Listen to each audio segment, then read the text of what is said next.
श्रीमन्नारायण नारायण हरि हरि ओम।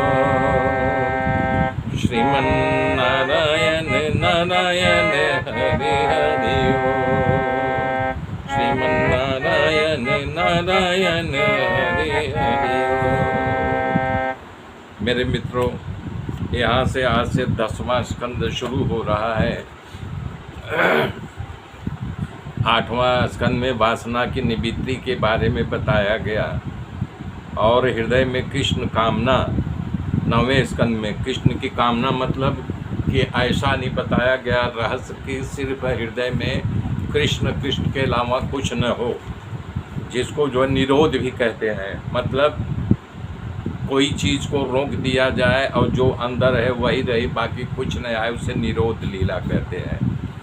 कृष्ण के विमुख कोई बात सोचने में न आए। अन्य साधन सफल अवश्य है, पर भगवान कृष्ण की कथा सुनने से जो प्राप्ति हो जाती है वो किसी साधन से नहीं।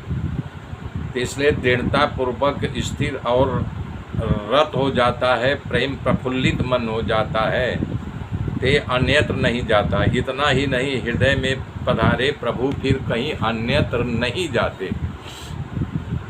10वें स्कंद में प्रारंभ में परीक्षित राजा कर रहे हैं, आप मुझे चंद्रवंशी और सूर्यवंश की कथा को सुनाया। दोनों वंशों के अपार क्षत्रियों को सुनाया, अद्भुत वर्णन किया। 10वें स्कंद के प्रारंभ में ही अद्भुत वर्णन आया है, जबकि और स्कंदों में है।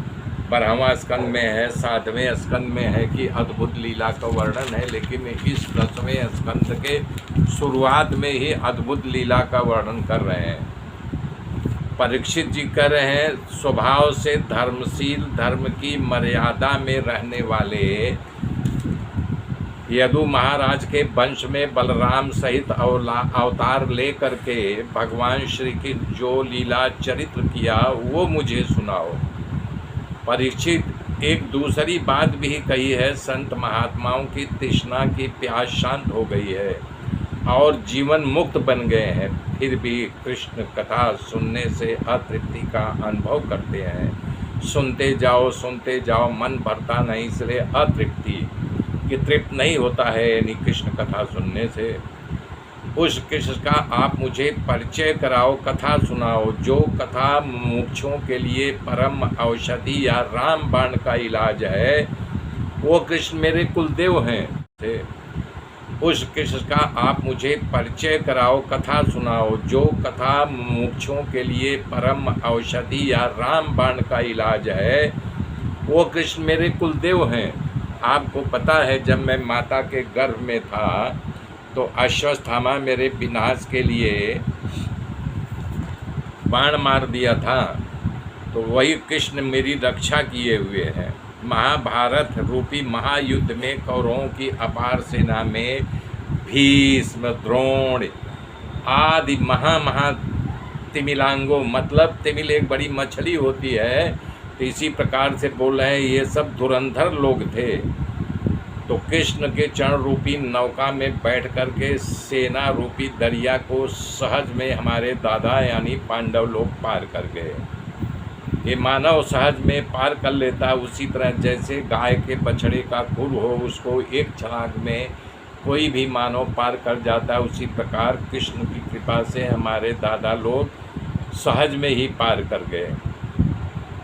तो उसी तरह हमारी माता के उदर में जब अश्वत्थामा ने ब्रह्मास्त्र फेंकता था तो भगवान के अंगूठे को रूप ले जा करके हमारी रक्षा की थी।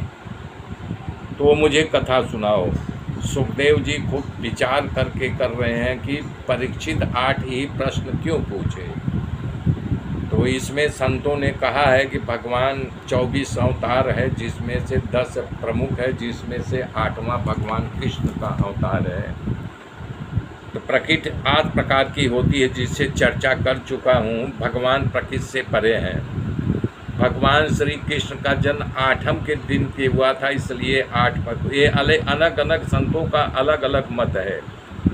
भगवान श्री कृष्ण का जन्म अष्टमी के दिन हुआ था, इसलिए 8 प्रश्न उन्होंने पूछा है। भगवान श्री कृष्ण योग के कर्ता धर्ता है, अष्टांग होता है, इसलिए 8 प्रश्न पूछा गया।